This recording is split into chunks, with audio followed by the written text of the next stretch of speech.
So hello my dear friends, आज हम बात करने वाले हैं पीरियोडिसिटी एंड केमिकल बॉन्डिंग के बारे में। ठीक है, तो ये केमिकल बॉन्डिंग का पहला लेक्चर है जिसमें हम बहुत ही अच्छे तरीके से केमिकल बॉन्डिंग के बारे में बात करेंगे और कौन कौन से इनके कैसे कैसे क्वेश्चंस आते हैं और क्या क्या टॉपिक इसमें डिस्कस करने वाले हैं। ठीक है, तो बहुत ही बेसिक से शुरुआत करने वाले हैं हम लोग। ठीक है, अब शुरुआत करते हैं केमिकल बॉन्डिंग।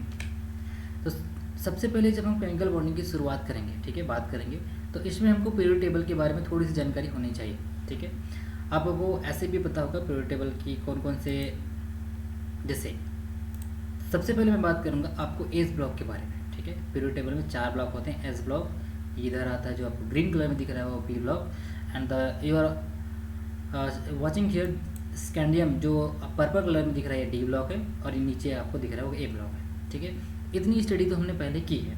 अब हमको पता करना है कि इस सारे ब्लॉक्स की कौन कौन सी एलिमेंट्स को कैसे याद करते हैं। ठीक है, हम आपको मेमोराइज करना सिखाएंगे बहुत ही आसान तरीके से। इस सारे एलिमेंट को जितने भी 118 119 एलिमेंट है उसको याद करने सिखाएंगे। जैसे ही हम इसको याद कर लेंगे तो हमको पता चलेगा कि कौन कौन से एलिमेंट की केमिस्ट्री कौन कौन से ब्लॉक में है। ठीक है, तो जैसे मैं बात कर रहा हूँ यहाँ पे आपको दिख रहा होगा एस ब्लॉक। ठीक है, ये तुम्हारा क्या है, एस ब्लॉक है। यहाँ से क्या है तुम्हारा डी ब्लॉक, ये तुम्हारा पी ब्लॉक, और ये नीचे पूरा दिख रहा होगा एफ ब्लॉक। ठीक है, तो शुरुआत करते हैं एस ब्लॉक की केमिस्ट्री को याद करने के लिए बहुत ही आसान तरीके से। एस ब्लॉक में 2 ग्रुप हैं, एक अल्कली मेटल एंड दूसरा अल्कली अर्थ मेटल। ठीक है, the first one is alkali metal and the second one is alkali earth metal. तो जब नीचे की अल्कली मेटल की बात करते हैं तो इसमें पता चलता है आपको hydrogen, lithium, sodium, potassium, rubidium, caesium and francium.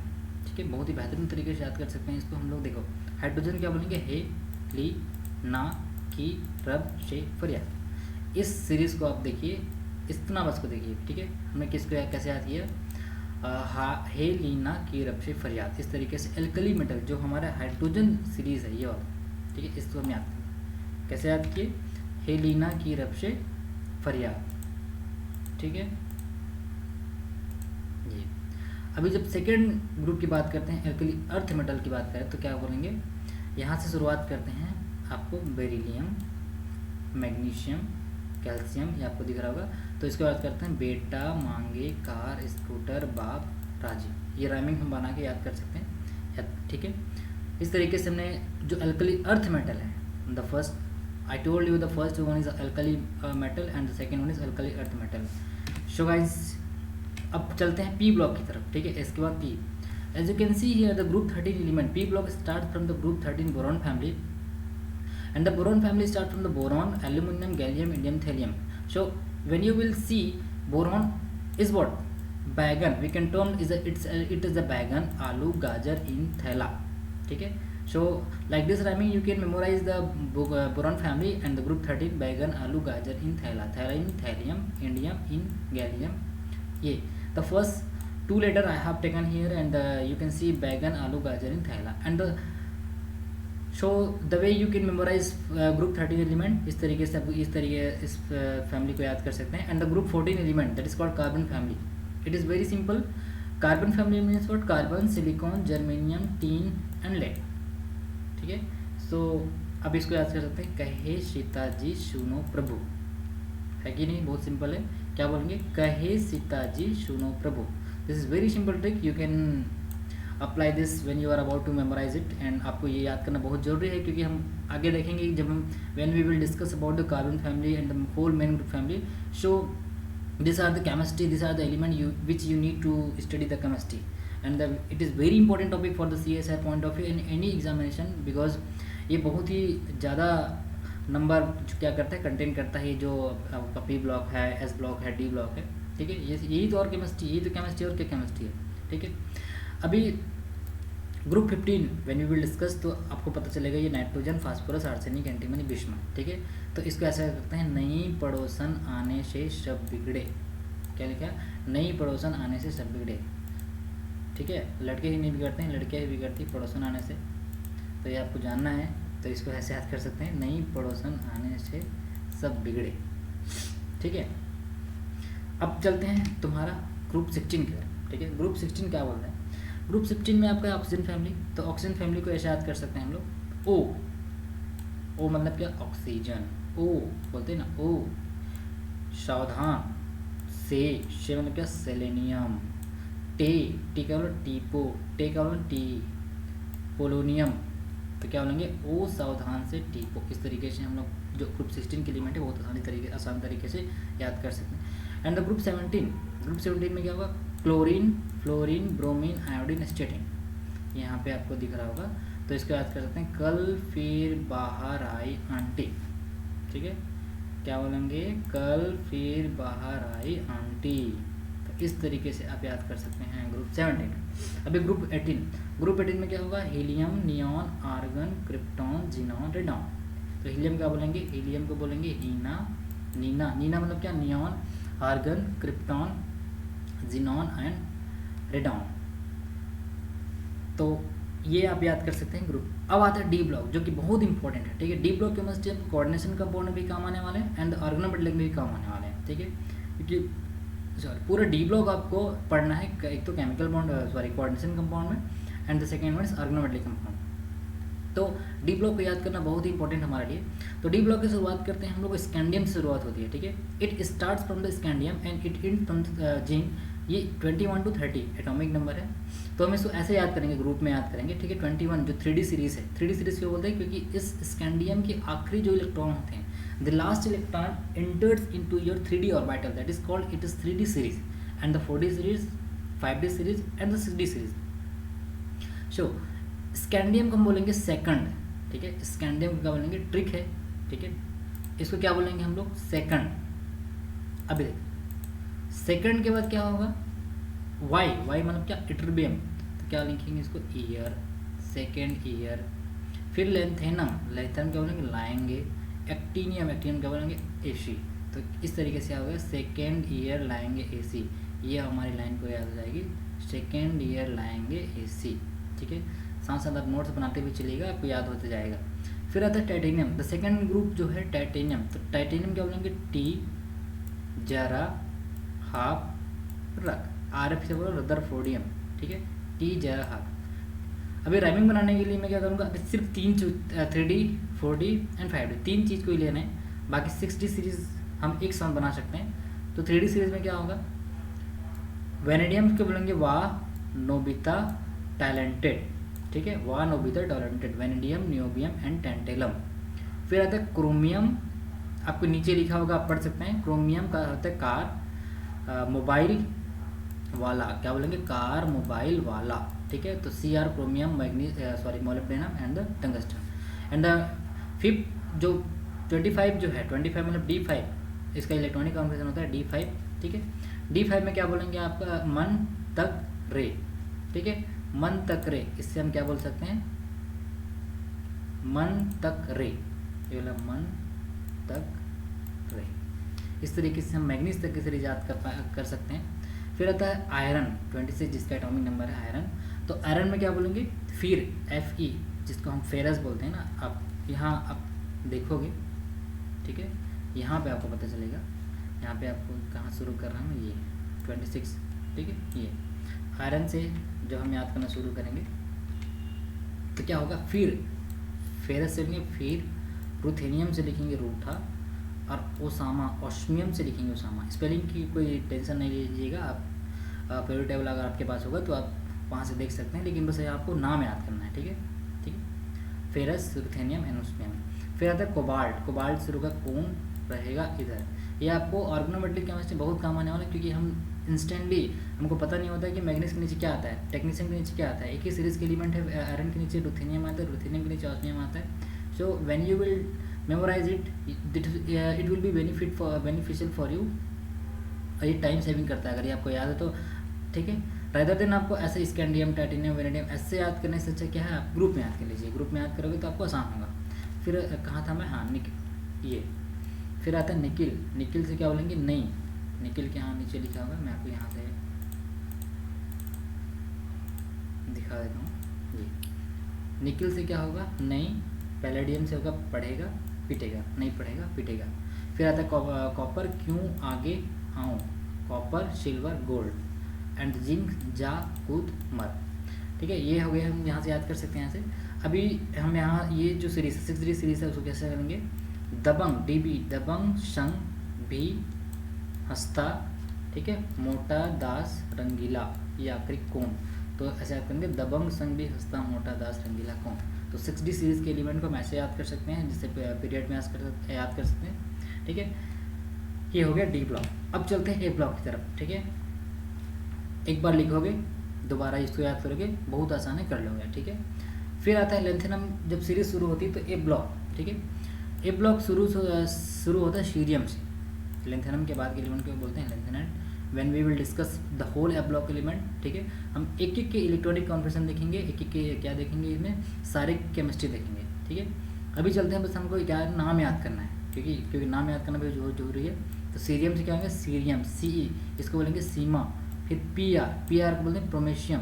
ठीक है, प्रेशियोडाइमियम या फिर प्रेशियोडाइमियम। तो सीमा पर नादो, यह आता है नियोडीमियम, तो नादो यह आता है प्रोमेथियम, समैरियम, यूरोपियम। ठीक है, GD गैडोलियम। फिर क्या है टर्बियम, तबाही। तो हम सीमा पर नादो PM समान, यूं गद्दार तबाही दिन होगी, DY पोर्सोमियम, होल्मियम, इर्बियम। ठीक है, और ये क्या है थुलियम, और ये इर्बियम एग्लूटिडियम। ठीक है, तो ये देखो, ये लाइन याद रखना, सीमा पर नादो PM समान, यूं गद्दार तबाही दिन होगी, और तुम यहाँ भी लूटोगे। ठीक है, बहुत आसान है, इस तरीके से आप याद कर सकते हैं 4F सीरीज़ को। अब आता है 5F की सीरीज़ जो आता है एक्टिनियम। ठीक है, एक्टिनियम को आप वहाँ भी याद किए थे, जैसे स्कैंडियम के नीचे आता है, सेकेंड ईयर लाएंगे AC वाले सीरीज से, तो यहाँ से आप ये भी बोल सकते हैं। ठीक है, अचार याद करने के लिए यहाँ से वही नाम है। ठीक है, अचार, थाली, पापड़, उसमें नमकीन, पूड़ी, आम कम बिके, सिर्फ इससे फरमाइए मैडम नाश्ता लाओ। ये हम क्या कर सकते हैं, समझ नहीं आया, बहुत स्पीड हो गया। देखिए शुरुआत से शुरू करेंगे। ये थाली पापड़, ठीक है, थाली पापड़, उसमें नमकीन, पूड़ी, आम कम बिके, ये देखो पूड़ी आम कम बिके, सिर्फ इससे फरमाइए मैडम नाश्ता लाइए। तो इस तरीके से आप याद कर सकते हैं इसके जो जितने भी एलिमेंट हैं। अभी देखते हैं नाम, ये क्या है इसका नाम, इसका नाम है क्या, थोरियम, जिसका नाम protactinium, uranium, neptunium, plutonium, americium. ठीक है, फिर आता है क्या berkelium, californium, einsteinium, fermium, mendelevium, nobelium और लॉरेंसियम। तो ये नाम है हुआ है तुम्हारा। ठीक है, अब आगे चलते हैं पीरियोडिसिटी, जो मैं बात करने वाला था पीरियोडिसिटी इन केमिकल बॉन्डिंग के बारे में। तो these are the topic which you are about to study. ये सारे टॉपिक्स हैं पीरियोडिसिटी में पढ़ने वाले हैं, इसको पढ़ेंगे। और ये तो ionisation energy, electron gain enthalpy, electron negativity, bond angle, covalent ionic character, dipole moment, big bonding, solubility. फिर इधर आपका VSEPR मॉडल। तो सबसे पहले हम आज बात करने वाले हैं VSEPR मॉडल के बारे में। ठीक है, तो VSEPR मॉडल में जाने से पहले थोड़ा सा बॉन्डिंग के बारे में डिस्कस कर लेते हैं, क्योंकि केमिकल बॉन्डिंग में ही जाने से पहले बॉन्डिंग के बारे में डिस्कस कर लेते हैं। ये होता है तुम्हारा जो बॉन्ड होता है। ठीक है, कितने टाइप के बॉन्ड होते हैं, बॉन्ड कैसे फॉर्म होते हैं, ये आपने जनरल लोअर क्लासेस में पढ़ा है, तो थोड़ा सा बात करूँगा मैं। जो बॉन्ड होते हैं वो कितने टाइप के होते हैं, जैसे, और बॉन्ड फॉर्म के कितने तरीके हैं। ठीक है, how many ways to form the chemical bond. तो देखो यहाँ पे लिखा है आपको 3 डिफरेंट वे हैं, आपको 3 तरीके मिलेंगे बॉन्ड फॉर्म करने के।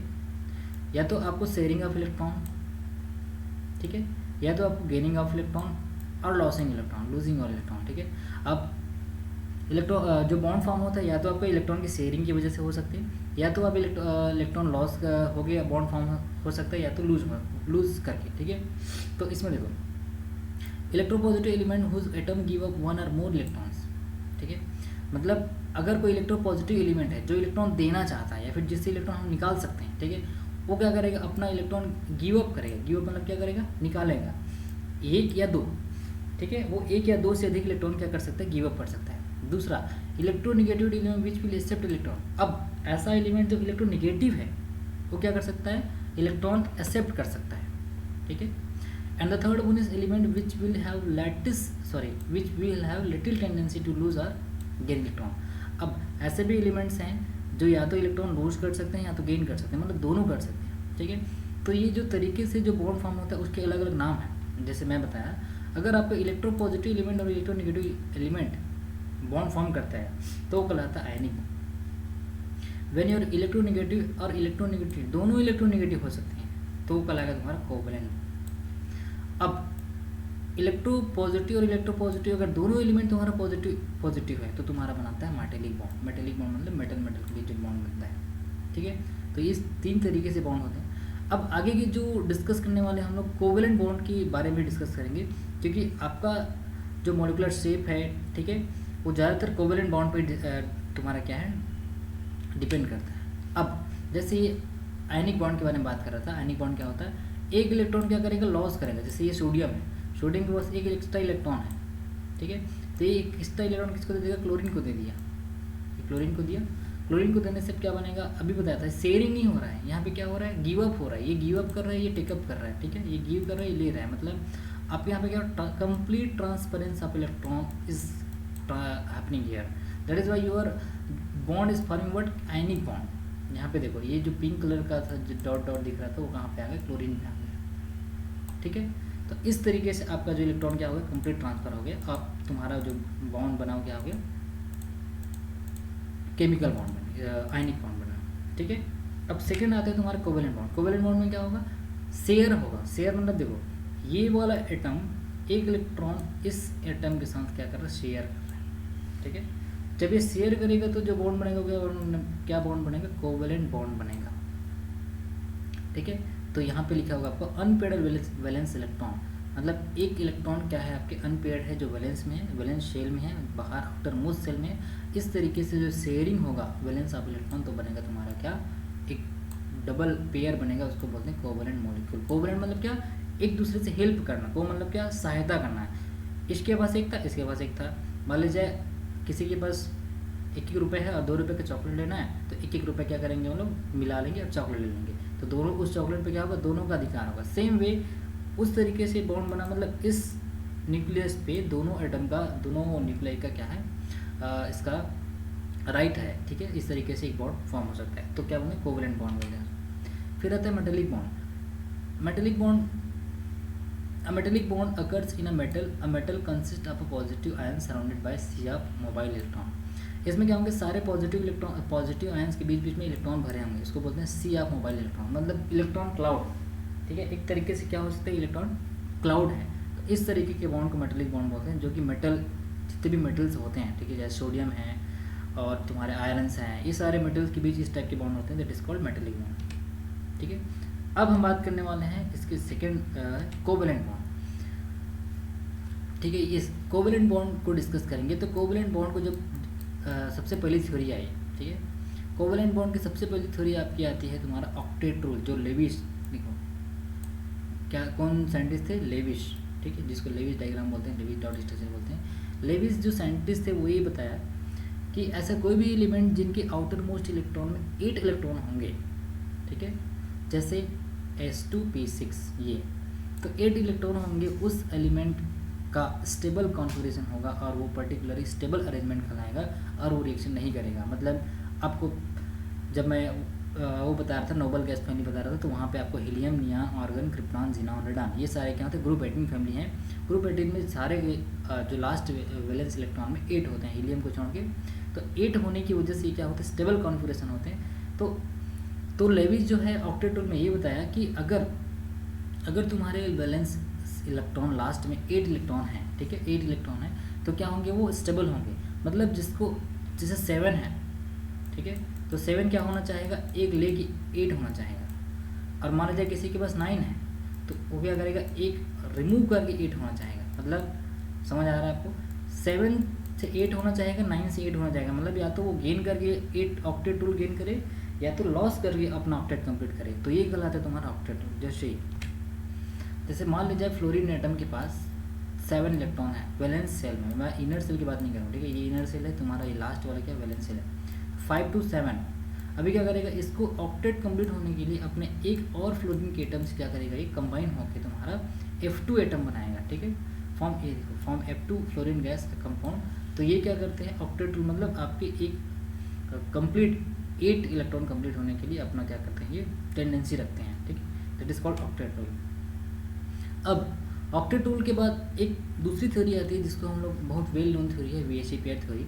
वीएसई पेयर थ्योरी क्या बताता है, तुम्हारा स्ट्रक्चर शेप बताता है, ठीक है। वीएसई पेयर जो है इसका पूरा नाम है valence shell electron pair repulsion theory. VSE pair जब थ्योरी जो है सबसे पहले दिया गया सिजविक इन पॉवेल, ये साइंटिस्ट है सिजविक इन पॉवेल। सिजविक इन पॉवेल साइंटिस्ट के बाद एक और दूसरा साइंटिस्ट है, मतलब 2 साइंटिस्ट हैं, ग्लेस्पियर नाइवोम। ये लोग इन्होंने क्या किया 1957 में सिजविक इन पॉवेल की थ्योरी को ही एक्सटेंड किया, ठीक है। और इन्होंने ये बताया कि जो स्ट्रक्चर होते हैं, जो मॉलिक्यूल्स होते हैं, एक दूसरे से जितनी दूरी में, मतलब जितना दूरी में रह सकें, ठीक है, उस तरीके से अपने आप को अरेंजमेंट करता है और बॉन्ड फॉर्म करता है। तो इसका सबसे पहला एजम्पशन था valence shell electron pair repulsion theory का। सबसे पहला एजम्पशन ये था कि the shape of molecule is determined by the repulsion between all of the electrons present in the valence shell. जितने भी वैलेंस शेल में इलेक्ट्रॉन प्रेजेंट होंगे उनकी रिपल्सन के ऊपर बेस था, ठीक है। जितना ज़्यादा ये रिपल्सन करेगा उतने अच्छे से अपने आप को क्या करेंगे, एक दूसरे से फार अपार्ट, मतलब आप एक दूसरे से आप दूरी में जमा सकते हैं। सेकेंड एजम्पशन था कि the lone pair of electrons takes up more space. Lone pair को इस क्या बोलते हैं जमने के लिए, मतलब लोन पेयर जो है एक दूसरे से दूरी में होने के लिए उनको ज़्यादा स्पेस चाहिए, सेंट्रल एटम की ज़्यादा स्पेस चाहिए। तो ये लिखा है the lone pair of electron take up more space around the metal atom than a bond pair. Bond pair को से ज़्यादा जगह किसको चाहिए, तुम्हारे लोन पेयर को। तो ये मेन पॉइंट ये था वीएसई पेयर का कि lone pair repulsion is greater than lone pair bond pair repulsion and the bond pair is minimum in that series, ठीक है। And third one is the magnitude of the repulsion between bonding pair of electron depends on the electronegative difference between the central atom and other atom. जितना ज़्यादा जितना ज़्यादा electronegativity difference होगा bonding metal मतलब central atom और surrounding atom, उतना ज़्यादा क्या होगा, रिपल्सन होगा। And the fourth one is double bond causes more repulsion, क्योंकि डबल बॉन्ड में ज़्यादा इलेक्ट्रॉन डेंसिटी होती है, इसलिए डबल बॉन्ड जो है सिंगल बॉन्ड से ज़्यादा रिपल्सन कॉज करेगा। And the triple bond causes more repulsion than double bond. Same way double bond से ज़्यादा रिपल्सन करेगा तुम्हारा ट्रिपल बॉन्ड। तो इस तरीके से हम valence shell electron pair repulsion theory से क्या बता सकते हैं, स्ट्रक्चर बता सकते हैं। अब देखते हैं कैसे स्ट्रक्चर बता सकते हैं। अब अगर तुम्हारे number of electron pair in outer shell 2 हैं तो ये लीनियर शेप में अरेंजमेंट होगा। लीनियर मतलब क्या, जैसे मैंने पहले ही बताया, एक दूसरे से ज़्यादा दूरी। सपोज मान लीजिए मैं बोलूँगा कि एक बॉल है और एक दूसरा बॉल है, ठीक है, और ये बीच में दोनों बंधे हैं, ठीक है। तो ये एक दूसरे से ऐसे अरेंजमेंट हो कि अधिकतम दूरी, मतलब दो जब चीज़ कोई है तो 180 डिग्री सबसे अधिकतम है। समझ आ रहा है आपको बात, मतलब दो चीज़ है ये और ये, तो सबसे अधिकतम ये 180 यानी कि 180 डिग्री में अरेंज हो सकते हैं। मान लीजिए ये ऐसा है और ये ऐसा है, ये सीधा है, अगर थोड़ा सा भी, ठीक है, थोड़ा सा भी अगर ये बेंट हुआ तो ये 180 डिग्री से कम हुआ तो कम ज़्यादा रिपेल होगा। मतलब जितना अधिक अपने आप को दो एटम जो है अरेंज कर सकते हैं वो सबसे जो मिनिमम अरेंजमेंट है वो टू के लिए वो क्या है तुम्हारा 180, ठीक है। तो 180 जो एंगल है वो लीनियर का है। अब अगर 3 एटम आ गया, व्हेन थर्ड 3 इलेक्ट्रॉन है और तीनों को अरेंजमेंट होना है उसके इसमें प्लेन में, तो ये 3 अरेंजमेंट का सबसे लीस्ट मतलब सबसे मैक्सिमम फार अपार्ट एंगल है 120, मतलब 120 डिग्री के एंगल में अगर कोई चीज़ को अरेंजमेंट करते हैं तो इससे मतलब 120 डिग्री के एंगल से और कम नहीं कर सकते। मतलब मैं क्या बोलूँ, सबसे रिपल्सन सबसे कम हो, ऐसा डिस्टेंस ऐसा एंगल में अरेंजमेंट होना चाहते हैं मॉलिक्यूल जिसमें रिपल्सन मिनिमम हो, ठीक है। रिपल्सन से बचने के लिए अपने आप को एंगल में क्या करते हैं, अरेंज करते हैं। मतलब आप बोलोगे कि सर ये 110 109 में क्यों नहीं हुआ 3 होते हुए, तो 3 का एंगल मैक्सिमम एंगल 120 से ज़्यादा एंगल नहीं हो सकता 3 का, ठीक है। क्योंकि हमको पता है कि इक्विलेटरल ट्राइंगल जो समकोण त्रिभुज है, समबाहु त्रिभुज जिसको इक्विलेटरल ट्राइंगल बोलते हैं, उसका मैक्सिमम एंगल 120 होता है, ठीक है। 120 के अलावा ये किसी और एंगल में अरेंजमेंट नहीं हो सकते क्योंकि इनको मैक्सिमम मिनिमम रिपल्सन चाहिए, ठीक है। So the escaping tendency for the repulsion it occupy the plane triangle, ठीक है। अब 4 अगर हो जाता है तो 4 में टेट्राहेड्रन इज द मोस्ट अधिकतम एंगल है टेट्राहेड्रन का हिस्सा में। फिर आता है 5 आता है तो ट्राइगोनल बाइपिरामिडल। ट्राइगोनल बाइपिरामिडल में ये जो 120 डिग्री है, ये ट्राइंगल के 120 डिग्री है और ये इधर एक्सियल का 90 डिग्री, ठीक है। फिर 6 आता है तो 6 के लिए उसका मैक्सिमम डिग्री होता है 90 डिग्री, ठीक है।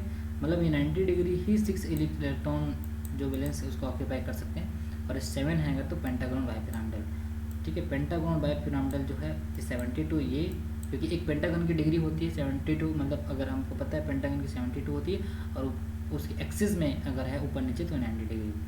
तो ये हुआ तुम्हारा वैलेंस इलेक्ट्रॉन पेयर का कुछ बात। सेम वे वही है कि अगर आपके पास जियोमेट्री लीनियर है तो ये ऐसे हो सकते हैं लीनियर, ट्राइगोनल प्लेनर है तो ये ट्राइगोनल प्लेनर।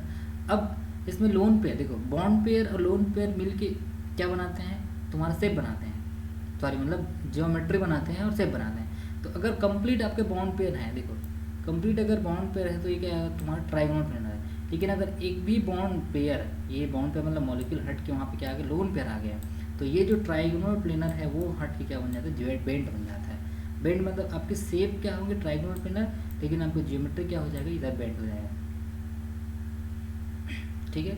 सॉरी मतलब आपका जियोमेट्री, हाँ एक चीज़ याद रखना है यहाँ पे, एक दो चीज़ होता है, एक जियोमेट्री एक होता है शेप। तो जियोमेट्री की बात करेंगे हम, ठीक है, तो ऑलवेज याद रखना जियोमेट्री की बात करेंगे तो हम लोन पेयर को कंसीडर करेंगे, ठीक है। और शेप की बात करेंगे तो क्या करेंगे, लोन पेयर को कंसीडर नहीं करेंगे, ठीक है। तो देखो इसकी ट्राइगोनल प्लेनर जियोमेट्री है क्योंकि इसमें लोन पेयर नहीं है, क्या बोला हूँ मैं, कंप्लीट जियोमेट्री उसकी क्या है, ट्राइगोनल प्लेनर है। अब ट्राइगोनल प्लेनर से क्या हो रहा है, शेप बेंड हो रहा है, ठीक है। तो एक लोन पेयर आ गए, एक लोन पेयर आ गया मतलब इसका शेप क्या होगा, बेंड होगा। देखो आपको इसका शेप दिख रहा होगा बेंड, लेकिन इसके बाद लोन पेयर भी है, तो लोन पेयर को अगर कंसीडर करोगे तो इसका शेप होगा ट्राइगोनल प्लेनर, और लोन पेयर को कंसीडर नहीं करेंगे तो उसका शेप होगा बेंड, ठीक है। आगे और आपको पता चलेगा कि कौन कौन से शेप होते हैं, कौन कौन से, जैसे ये टेट्राहेड्रल, टेट्राहेड्रल क्या है, तुम्हारी कंप्लीट जियोमेट्री है। लेकिन अगर एक टेट्राहेड्रल से क्या हो जाएंगे, तुम्हारे एक लोन पेयर आ गया तो इसकी ट्राइगोनल पिरामिडल हो जाएगा। फिर दो लोन पेयर आ गए तो बेंड, ठीक है। ट्राइगोनल बाइपिरामिडल वैसे ही अलग अलग जियोमेट्री से हम एक लोन पेयर हट जाते हैं तो आपको पता चलते जाएगा कौन कौन से अलग अलग शेप में गेन कर सकते हैं। जैसे यहाँ पे आपको सेम वे वही चीज़ है, जैसे 2 है तो लीनियर, 3 है तो ये आपका क्या है, कंप्लीट शेप है, शेप और जियोमेट्री दोनों। जैसे लीनियर में कोई भी लोन पेयर नहीं है, कोई भी कंप्लीट बॉन्ड पेयर है तो इसको लीनियर भी, जियोमेट्री भी लीनियर है और शेप भी लीनियर है। जैसे ट्राइगोनल में क्या होगा, ठीक है, अगर आपके तीनों बॉन्ड पेयर हैं, देखो प्लेनर में आपको तीनों बॉन्ड पेयर है, एक लोन पेयर आ गया तो ये क्या होगा, तुम्हारा जियोमेट्री आपका क्या होगा, प्लेनर जियोमेट्री। लेकिन एक क्या आ गया, बेंड, लोन पेयर आ गया तो शेप क्या हो जाएगा, बेंड हो जाएगा। तो सेम वे आप ऐसी देख सकते हैं, जैसे ये ऑक्टाहेड्रल है, ऑक्टाहेड्रल होगा तो क्या हो जाएगा, आपकी कंप्लीट, ये आपको कलर दिख रहा होगा, देखो ये जो कलर में होगा, ये कलर में होगा, इसमें लोन पेयर एक भी नहीं है, ये वाले कलर में 1 लोन पेयर है, इसमें 2, इसमें 3, इसमें 4। तो ये लोन पेयर के नंबर को बताता है, जितने ज़्यादा लोन पेयर होंगे वो डिस्टॉर्ट करेंगे। मैं पहले बताया कि लोन पेयर बॉन्ड पर रिपल्सन होने की वजह से क्या होता है, उनकी जियोमेट्रिक चेंजेस होते जाती हैं। जैसे अभी अगर 2 है तो लीनियर, इसका एग्जांपल है CO2, ठीक है, ये CO2 is example of this geometry. अगर आप देखो ये जियोमेट्री लिखा है यहाँ, तो ये ट्राइगोनल जो ट्राइंगुलर है, ट्राइगोनल प्लेनर है, इसकी जियोमेट्री है तुम्हारा क्या, SO3 एग्जांपल 120 डिग्री होता है, ये दिख रहा है 120, ठीक है। फिर टेट्राहेड्रल की 109.5, फिर 5 ट्राइगोनल बाइपिरामिडल, ये हमारा ट्राइगोनल मतलब क्या, ये देखो 1 2 और ये 3, ये हमारा क्या ट्राइंगल है, और ये एक पिरामिड, ये 2 पिरामिड है, ठीक है। ये आपको और डायग्राम में क्लियर हो जाएगा। फिर ऑक्टाहेड्रल आता है, ऑक्टाहेड्रल में क्या SF6, तो ये आपका SF6 हो जाएगा ये वाला। तो इस तरीके से आप जितने भी जियोमेट्री हैं उसको याद कर सकते हैं, क्योंकि एग्जाम में डायरेक्ट पूछते हैं। जैसे आपको पूछ दिया SF6 का जो शेप क्या होगा, PSCL का शेप क्या होगा, ये बहुत सिंपल एग्जाम में क्वेश्चन पूछते हैं। तो आपको पता होना चाहिए कि अभी हम ये शेप याद कर रहे हैं, लेकिन हमको आगे जब हाइब्रिडेशन पढ़ेंगे तो कोई याद करने की ज़रूरत नहीं पड़ेगी, हम मॉलिक्यूल देखते ही बता देंगे ये इस शेप का होगा, ठीक है। जैसे ये 7 है तो इसका पेंटागोनल बाइपिरामिडल होने का रीज़न ये है कि 7 मॉलिक्यूल, इस सेंट्रल एटम के चारों ओर 7 मॉलिक्यूल को हम कैसे अरेंज कर सकते हैं। ये 72 डिग्री और 90 डिग्री ही मैक्सिमम डिग्री है। मैं पहले ही बताया कि रिपल्सन बहुत ही कम कब होगा भाई, अगर एक घर में 2 भाई और 2 भाई झगड़ा हो रहा है तो क्या करेंगे, अपने अपने रूम को अलग अलग करेंगे, अपने अपने घर को अलग अलग करेंगे। तो जितना ज़्यादा दूर रहेंगे, एक कोई दिल्ली चला गया, एक कोई पुणे चला गया, तो कोई जितना ज़्यादा दूर करेंगे अपने आप को उतना ही झगड़ा कम होगा। वैसे ये जो फ्लोरीन है, इस फ्लोरीन से जितना ज़्यादा दूर होगा उतना ही क्या होगा, रिपल्सन कम होगा। So to minimize the repulsion, all the surrounding atoms wanted to occupy their maximum position. That is why it is occupying that pentagonal bipyramidal shape. Is it clear all of you? Pentagonal bipyramidal shape. Sir ये pentagonal bipyramidal है, ये दूसरा shape क्यों नहीं हुआ? दूसरा shape होने की वजह से क्या है, दूसरा शेप में वो रिपल्सन में आ रहे हैं। ठीक है, अगर ये फ्लोरीन जितना ज़्यादा दूर दूर होगा उतना ही अच्छे से यहाँ पे रह पाएंगे। ठीक, जितना कम लड़ाई करोगे उतना अच्छे से रह पाओगे कहीं पे, जाहिर सी बात है। तो ये आपको पता चलेगा। अब 8 आ गया, ठीक है, स्क्वायर एंटी प्रिज्म आ गया। तो स्क्वायर एंटी प्रिज्म बोलते हैं क्योंकि ये तुम्हारा सेंट्रल एटम है, इस सेंट्रल एटम के ऊपर 4 ऊपर है एंड 4 नीचे है एंड 4 इज डाउन, तो इसको बोलते हैं एंटी प्रिज्म। ठीक है, उल्टा है। स्क्वायर दिख रहा है आपको, ठीक है, ये स्क्वायर है, इसकी स्क्वायर के नीचे और क्या होगा फिर से, तो इसका 3 एंगल होता है 1 2 3। तो ये आपको कभी कभी ये पूछेंगे आपको क्या बोलता है टेंटेनम TF3 माइनस में कौन सा इसका ज्योमेट्री, स्क्वायर एंटी प्रिज्म है। तो इसको सिर्फ आपको VSEPR से शेप पूछेंगे, ज्योमेट्री पूछते हैं। अब सेम वही भी है, ये भी वही आपका linear triangular tetrahedral triangular parameter same angle है। अब सपोज आपको VSEPR से क्या करना है, शेप फाइंड आउट करना है। ठीक है, तो VSEPR जो सिर्फ क्या बताता, शेप बताता। अब VSEPR के बाद दूसरी थ्योरी है VBT के अंदर आता है तुम्हारा हाइब्रिडाइजेशन। ठीक है, VBT के अंदर तुम्हारा आता है हाइब्रिडाइजेशन, जिसमें ऑर्बिटल ओवरलैपिंग की बात होती है। अब वो सारी चीज़ें हमको यहाँ नहीं देखना है, हमको ये देखना है कि हम किसी भी चीज़ का शेप कैसे निकाल सकते हैं। जैसे आउटर ऑर्बिटल में 2 इन्वॉल्व है, जैसे SP, ये तो आपको पता है हाइब्रिडाइजेशन SP SPT बहुत सारे होते हैं। इससे पहले मैं आपको बता दूं कि किसी भी हाइब्रिडेशन क्या है, तो सिंपल है, बहुत पता है कि जितने नंबर ऑफ ऑर्बिटल्स इन्वॉल्व होंगे उतने ही सेम नंबर और सेम क्या बोलते हैं, सेम साइज सेम एनर्जी के ऑर्बिटल्स फॉर्म करते हैं। ये जनरल है, आपको हाइब्रिडेशन की डेफिनेशन से आप सब लोग को वाकिफ होंगे। हम यहाँ देखने वाले हैं कि हाइब्रिडेशन, जैसे हाइब्रिडेशन फाइंड आउट करते हैं तो हमको लोअर क्लासेस में हम पढ़ते थे कि कैसे हाइब्रिडेशन फाइंड आउट करना है, कैसे, तो पहले ग्राउंड स्टेट में जाते थे, फिर एक्साइटेड स्टेट में जाते हैं। तो ये सारी चीज़ें हम ज़्यादा पेपर वर्क नहीं करेंगे क्योंकि हमको यहाँ एग्जाम में बहुत कम टाइम होता है और हमको तुरंत क्या फाइंड आउट करना होता है, हाइब्रिडेशन फाइंड आउट करना होता है। ठीक है, हाइब्रिडेशन के टाइप तो आपको पता होगा, SP SP2 SP3 SP3, there are different types of hybridisation. तो सबसे पहले हम देखते हैं कि किसी भी मॉलिक्यूल का हाइब्रिडेशन कैसे निकाल सकते हैं। तो एक लिए फार्मूला होता है हाइब्रिडेशन का 1/2 V + M + C + A। ठीक है, V प्लस, यहाँ पे प्लस माइनस लिख सकते हैं क्योंकि यहाँ अब देखो V मतलब क्या, वैलेंस इलेक्ट्रॉन, M मतलब क्या, मोनोवैलेंट एटम। मोनोवैलेंट का मतलब कहने का मतलब क्या, ऐसा कोई एटम जो एक, जैसे फ्लोरीन है, फ्लोरीन हमेशा एक सिंगल बॉन्ड से जुड़ता है, क्लोरीन है एक सिंगल बॉन्ड जुड़ता है, लेकिन ऑक्सीजन है कभी भी जुड़ता है किसी से तो डबल बॉन्ड से जुड़ता है या फिर ये 2 साइड से जुड़ता है ऐसे, तो ये क्या है, तो डाईवैलेंट कहलाता है। तो मोनोवैलेंट एटम ही लेना है आपको यहाँ M की जगह। देखेंगे एग्जाम्पल है C और A। C आर भी क्या है, नंबर ऑफ केटायंस और एनायन। C मतलब केटायन, A मतलब एनायन। ठीक है, तो बहुत ही सिंपल तरीके से हम याद करते हैं। जैसे हमको अमोनियम, ठीक है, NH4+ आयन का हमको क्या निकालना है, हाइब्रिडेशन निकालना है। तो अगर इस फार्मूले से तुम्हारे आंसर 2 आता है, 3 आता है, 4 आता है, 5 आता है, 6 आता है, 7 आता है, तो 2 आता है तो तुम्हारे आंसर हो गया SP, 3 आता है तो SP2, 4 आता है तो SP3, और ये SP से आप याद कर सकते हैं लीनियर, जैसे मैं दिखा रहा था। जब भी आपका हाइब्रिडेशन SP होगा तुम्हारा शेप क्या होगा, लीनियर। SP2 होगा तो प्लेन ट्रायंगल। क्यों, अभी इसको ऐसे याद कर सकते हैं, देखो SP एक S है और P है, तो 2 हो गए। तो मैं पहले ही बताया हूँ, पिछले जब हम VSEPR पढ़ रहे थे, तो ये 2 होगा मतलब क्या, तुम्हारा लीनियर होगा। तो यहाँ से तुम यहाँ से निकाल सकते हो, अगर ये 2 हुआ S और P तो लीनियर, S P के 2 मतलब P और S, तो 1 2 3, यहाँ 3 हुआ तो 3 होगा तो क्या होगा, प्लेन ट्राइंगल। वैसे ही sp3 मतलब 3p और एक s मतलब 3p orbital and 1s orbital forming your sp3 hybridization and that your geometry is tetrahedron. sp3 means what, 1 is d, 3 1 4 1 5। तो इस तरीके से आपका आंसर आते जाएगा। यहाँ देखो फॉर एग्जांपल देखते हैं, हमने फार्मूला अप्लाई किया 1/2। देखो 5 कहाँ से आएगा, नाइट्रोजन के वैलेंस इलेक्ट्रॉन होते हैं, नाइट्रोजन का कितना होता है एटॉमिक नंबर 7, 2 और 5, तो 5 हम इसको ले लिए, इसके वैलेंस मैं पहले लिखा हूँ यहाँ वैलेंस इलेक्ट्रॉन। हाँ ये वैलेंस इलेक्ट्रॉन लेना, ना कि वैलेंसी, याद रखना वैलेंस इलेक्ट्रॉन अलग है और वैलेंसी अलग है, ठीक है। वैलेंस इलेक्ट्रॉन का मतलब क्या होता है, जितने इलेक्ट्रॉन उसके वैलेंस में प्रेजेंट होते हैं वो वैलेंस इलेक्ट्रॉन होते हैं। लेकिन वैलेंसी क्या होता है, जितने इलेक्ट्रॉन उसकी ऑक्टेट कंप्लीट होने के लिए उनको ज़रूरत होती है, या तो वो ले सकते हैं या तो दे सकते हैं, that number is called your valency. तो यहाँ वैलेंसी नहीं लेना, वैलेंस लेना है, याद रखिएगा।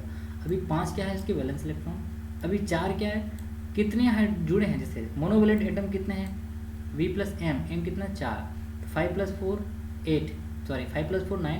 अभी अगर आपके पास चार्ज है, याद रखना अगर आपके कंपाउंड में प्लस चार्ज है तो जितना प्लस चार्ज है उतना ही आपको माइनस करना है। जैसे +1 है तो आपके फार्मूला में -1 करना है, अगर -1 है तो +1 करना, मतलब उल्टा करना, क्योंकि प्लस का मतलब क्या है, कमी, कमी का मतलब जितना प्लस है वहाँ कम है तो एक माइनस दिखाना है। तो 5 + 4 9, 9 - 1 = 8, तो 8 / 2, तो 2 4 जा 8, तो आंसर कितना आएगा तुम्हारा 4। तो ये 4 आया, मतलब तुम्हारा आंसर कितना है 4। 4 में क्या होता है sp3, sp3 मतलब क्या होता है टेट्राहेड्रॉन। इसीलिए तुम्हारे अमोनियम मॉलिक्यूल का जो शेप होता है ऐसे होता है 1 2 3 4, इधर एक एज, इधर एक एज, इधर एक एज, इधर एक एज, ये होता है टेट्राहेड्रॉन, ठीक है। तो इस तरीके से आप जितने भी और अलग अलग फार्मूला एग्जाम्पल से उसको आप अप्लाई करके देखिएगा, फिर आपको समझ आ जाएगा कैसे यहाँ से हम हाइब्रिडाइजेशन फाइंड आउट कर सकते हैं। ये सारे एग्जाम्पल है, इस एग्जाम्पल को आप ट्राई करके देखिएगा, BF3 IF5 जो मैं बताया उस तरीके से आप। फिर ये चार्ट्स हैं, ठीक है, ये आपको ये वाला एग्जाम्पल है, इसको ट्राई करना उस फार्मूले से। याद रखना नंबर ऑफ ऑक्सीजन को नहीं लेना है, सिर्फ और सिर्फ जिसमें ऑक्सीजन सेंट्रल एटम होगा उसी बस का वैलेंस लेना है। लेकिन अगर जिसमें ऑक्सीजन सराउंडिंग एटम होगा, ठीक है, आपको जिस समझ में नहीं आएगा आप कमेंट करके बताइएगा कौन कौन से क्वेश्चन समझ नहीं आए, इसमें से हम आगे सॉल्व करेंगे। अभी ये आपको 3D स्ट्रक्चर दिख रहा होगा, लीनियर मतलब ये बेंट, 3 कोऑर्डिनेटेड, जैसे मैं बताया था ट्राइगोनल पेंडल, 3 कोऑर्डिनेटेड अलग अलग शेप हो सकते हैं। तो ये 3 ये भी है, 3 ये भी है, 3 ये भी है, तो ये T से भी हो सकता है, ट्राइगोनल पिरामिड हो सकता है, 4 कोऑर्डिनेट में टेट्राहेड्रल है, ये सीसॉ शेप हो सकता है, स्क्वायर जूनल भी हो सकता है। ये 5 कोऑर्डिनेट अगर आता है तो ये ट्राइगोनल मतलब देखो ये ट्राई 1 2 3 हुआ, और ऊपर पिरामिड, फिर स्क्वायर बेस पिरामिडल हो सकता है, पेंटागोनल पेंडल हो सकता है, ये अलग अलग शेप है। ये डिपेंड करता है आपके कितने लोन पेयर है, ठीक है। लोन पेयर बॉन्ड पेयर, ये अगर कंप्लीट आपके पास कोई भी लोन पेयर नहीं है तो ये तुम्हारा शेप होंगे ऑक्टाहेड्रल। 7 कोऑर्डिनेट होगा तो ये क्या होगा तुम्हारा पेंटागोनल बाइपिरामिडल, अगर 8 होगा तो ये होता है स्क्वायर डिप्रिज्म, ठीक है। देखो ये क्या दिख रहा है, मैं आपको बताऊँ 1, ये आपका 1 हो गया, ठीक है, 4 और इधर ये हो जाएगा 1, ये, ठीक है। तो स्क्वायर की तरह आपको स्क्वायर डिफरेंस दिख रहेगा, ये 8 कोऑर्डिनेट हो गया। तो यहाँ तक कि आपको पता चल गया कि कौन कौन सी थ्योरी हमने कोवेलेंट बॉन्ड और VCPR VBT। अब आगे इसका क्वेश्चन सॉल्व करेंगे, देखेंगे कि कौन कौन से क्वेश्चन इसके एग्ज़ाम में आते हैं, कैसे कैसे क्वेश्चन पूछते हैं, उस फार्मूला में बनता है कि नहीं बनता ये देखते हैं, ठीक है। ये हो गया। So thank you guys. अब आगे हम हाइब्रिडाइजेशन के जितने भी क्वेश्चन उसको सॉल्व करेंगे, जितने भी नेविगेट से जहाँ जहाँ भी क्वेश्चन दिखेंगे, और आगे इसके बाद आगे कंटिन्यू करेंगे। Thank you for watching and subscribe जरूर कीजिएगा चैनल को। आगे जितने भी क्वेश्चंस आएंगे उनको सॉल्व करते जाएंगे, ठीक है।